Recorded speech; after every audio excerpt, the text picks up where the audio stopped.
Okay, so this is the part B of chapter 25.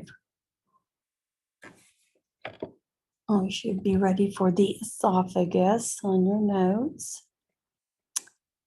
The esophagus has tissue modifications to that four basic layer arrangement. The mucosa in the esophagus is stratified squamous epithelium, again, continuous with the lining of the larynx or the laryngopharynx, which is continuous with both the mouth and the nose. So the esophagus does not absorb substances. And so, yes, you're supposed to drink water with your oral medication.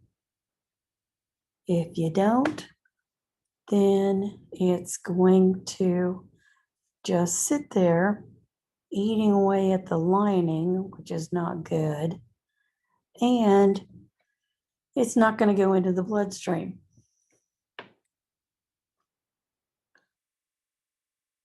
Okay, the upper 2/3 of the muscularis has skeletal muscle in addition to the smooth muscle tissue.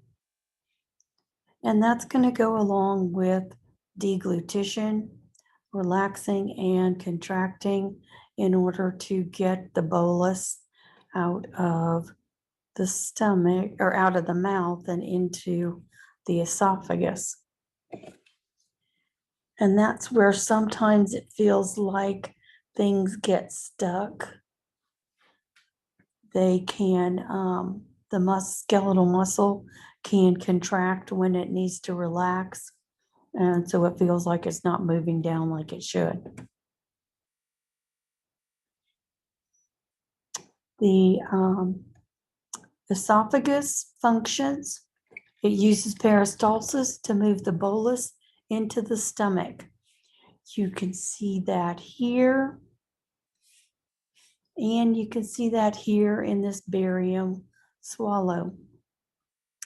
They take x-rays while you drink a radio opaque material. It's got the consistency of liquid chalk, even though they put flavoring in it. Can't get rid of that chalky consistency. But anyway, so they're looking for, does it open up all the way? Does it constrict? Are there any weakenings or protrusions in the esophagus? So that's an upper gastrointestinal tract study, is the barium swallow. At the distal end of the esophagus, you have the gastroesophageal sphincter. They used to call it the cardiac valve, but it releases the bolus into the stomach. It's also supposed to contract and keep the stomach contents out of the esophagus. And so this is what's not working if someone has gastroesophageal reflux disorder or simply reflux. Because the reflux means that it's not closing all the way and is allowing material from the stomach to go into the esophagus. That can cause problems.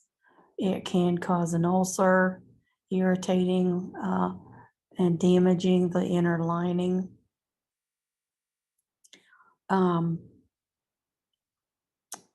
With acid production, that's going to irritate that, whereby reducing acid production is going to help relieve that or ease that. Something that they don't always tell you is that you actually make most of your acids at night. And so if you take your antacids at night before you go to bed, that's probably a better timing than taking it in the morning because you've already made the acids. Most people have a problem with it closing. I actually have an uncle who has to have his stretched every 3 or 4 years, which is kind of weird, but anyway, because he's already in his early 80s. But yeah, he has to go in and have that stretched open because for him, it doesn't open all the way. In the stomach, you have the mucosa is going to be simple columnar epithelium, and that's the same tissue you'll find in both intestines. So this is going to facilitate absorption. We also have what we call mucosal folds, and that's what we can see here. They're called rugae for plural, rugae for singular, but it's an uneven surface, and as the stomach fills up, then it's going to flatten out. So it allows for expansion or filling of the stomach.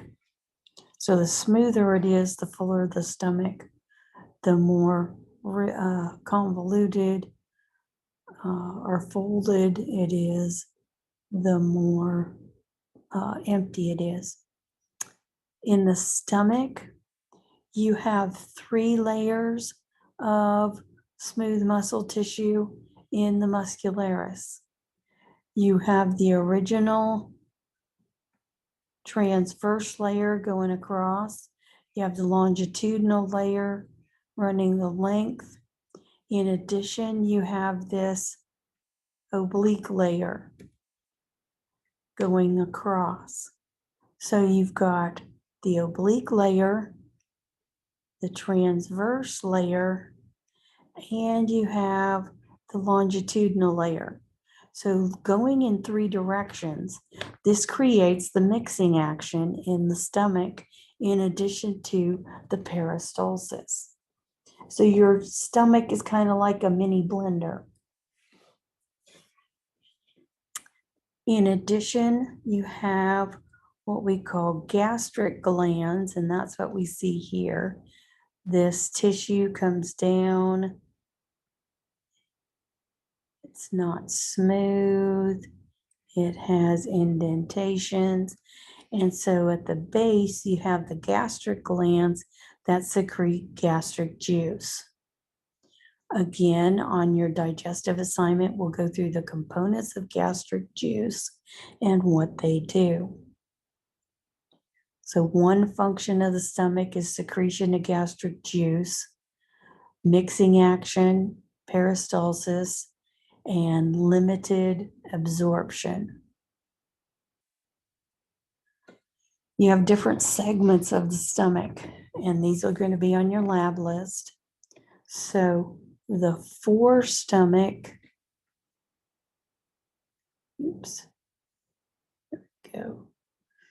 or cardiac stomach is going to receive the bolus.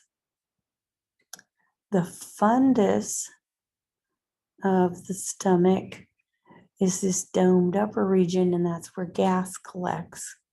As we're carrying out mixing action and chemical reactions, there's going to be gases accumulate, also swallowed air. And so that's where it sits. The body of the stomach and the pyloric stomach are involved in mixing actions, secretion of gastric juice, and peristalsis of chyme. So when the material leaves the mouth, we call it a bolus. When the material leaves the stomach, it's called chyme. So it's a thick liquid produced by mixing action to combine the gastric juice with several boluses.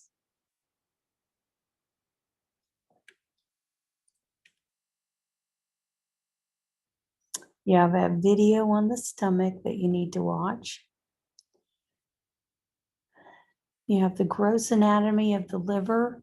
Notice it sits up within part of the rib cage for the most part.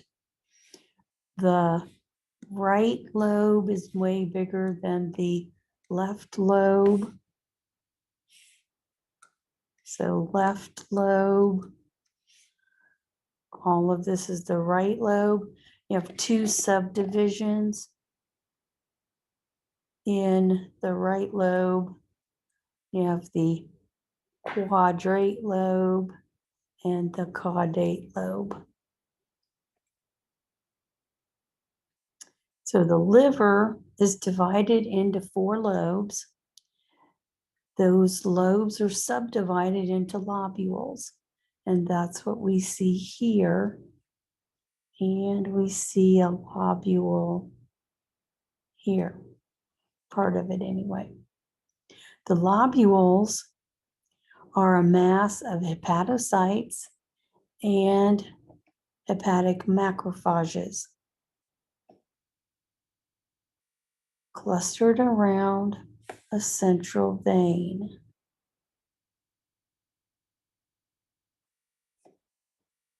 The central vein is here.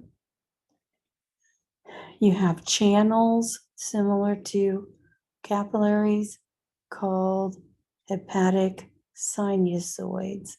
And so the blood drains towards the central vein.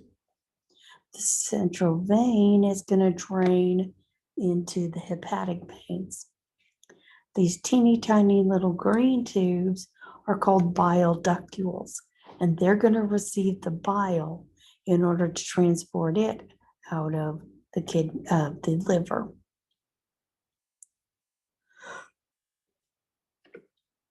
The pancreas, the spleen, the stomach, and both intestines empty into veins that converge to form the hepatic portal vein. So this goes back to the hepatic portal system. The hepatic vein empties into these hepatic sinusoids, and they're called sinusoids because rather than being a small round tube, they're channels. And these are going to drain into the central vein. The central vein is going to, or central veins are going to converge into the hepatic veins, and that they both converge into the inferior vena cava. So you have a series of blood vessels transporting blood from the pancreas and the spleen, stomach, and both intestines. This is a defense mechanism. The pancreas is secreting hormones that the liver needs to function. The spleen has been dealing with antigens.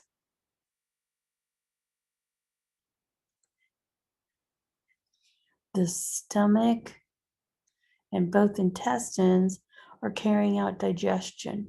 So they're generating smaller molecules that go to the liver first.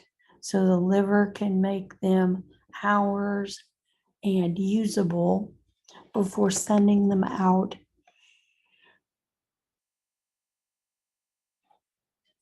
into the rest of the cells of the body. Okay, so you have a video on the liver to watch.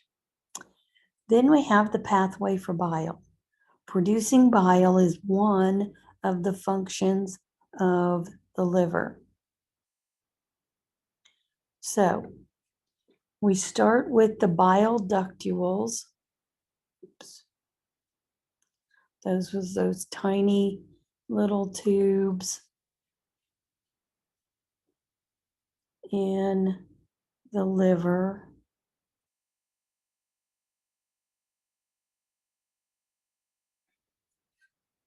So that should be A.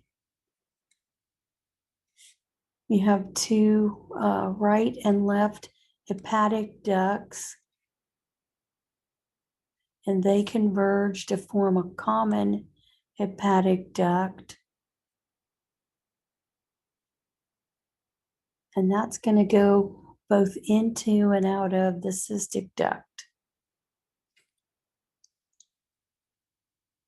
The common hepatic duct and cystic duct converge to form the common bile duct, which is going to converge with the main pancreatic duct. Now, it doesn't transport bile, so it's not on your list, but it's going to form the hepatopancreatic ampulla. And that empties into the duodenum, releasing both bile and pancreatic juice. Now, your picture here is incorrect because, or no, this is the correct one. There's another one where it's not correct, but this is your main pancreatic duct bringing pancreatic juice, converging with the common bile duct. And so there's one opening here for bile and pancreatic juice. You do have an accessory pancreatic duct that's going to release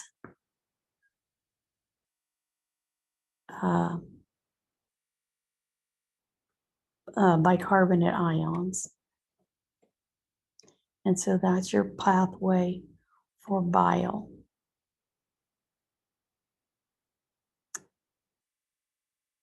Bile is needed for digesting lipids.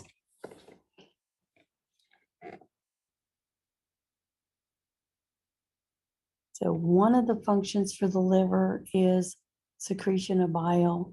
A second would be filtration. It filters out molecules from the blood. It does that in order to make them useful to us. It does that in order to make them less harmful. So just like with kidney function tests and certain medications, there are liver function tests with certain medications because again, they're gonna break down things. And when you get too many of their breakdown products, it can cause permanent damage of the liver. Okay, so that's the end of part B in chapter 25.